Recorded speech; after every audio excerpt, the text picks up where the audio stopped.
चलिए आई और राधा फिल्म्स के माध्यम से हमें को भोले बाबा के गीत भेज रहल बानी, जेकरा के बोलो सुनी लो और अपन प्यार दुलार आशीर्वाद बनैले रही लो। महिमा रउर जाने, महिमा रउर जाने दुनिया ई सारी, एहो शिव त्रिपुरारी अब की के बारी बा हमारी, एहो शिव त्रिपुरारी अब की के बारी बा हमारी, एहो शिव त्रिपुरारी अब की के बारी बा हमारी, एहो शिव त्रिपुरारी अब की के बारी बा हमारी, एहो शिव त्रिपुरारी।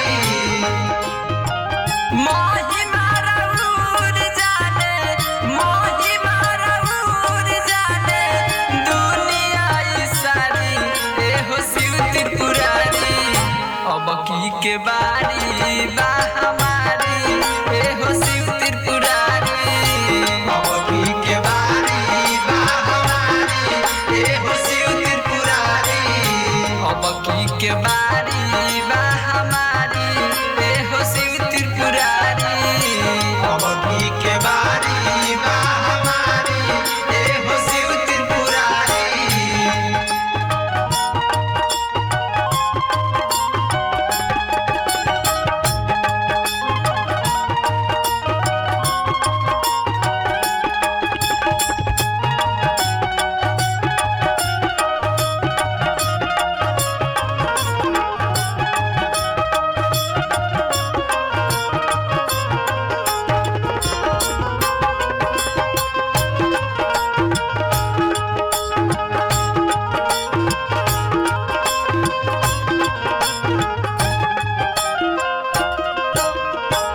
जीभिया निकलली काली, हाली रउआ बइनी, जिभिया निकलली काली, हाली रउआ बइनी।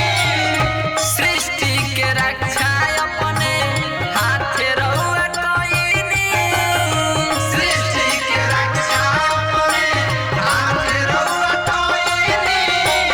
जीभिया निकलली काली, हाली रउआ बइनी, सृष्टि के रक्षा अपने हाथे रउआ कइनी।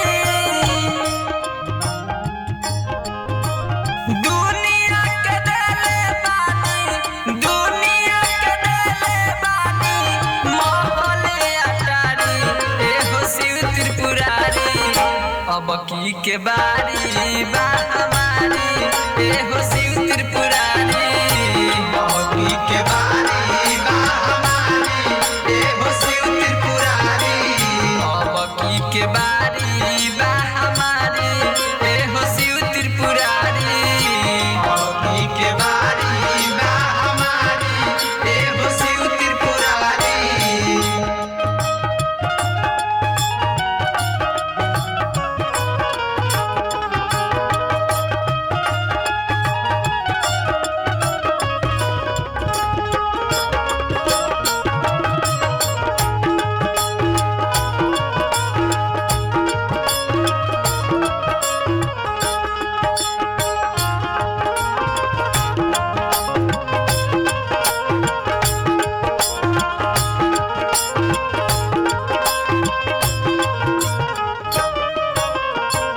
भगती में भाषमा के दिल रानी बार जी, भगती में भाषमा के दिल रानी बार जी।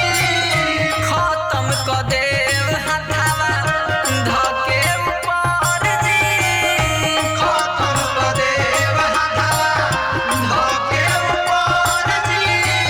भगती में भाषमा के दिल रानी बार जी, खत्म क देव हथावा धके ऊपर जी।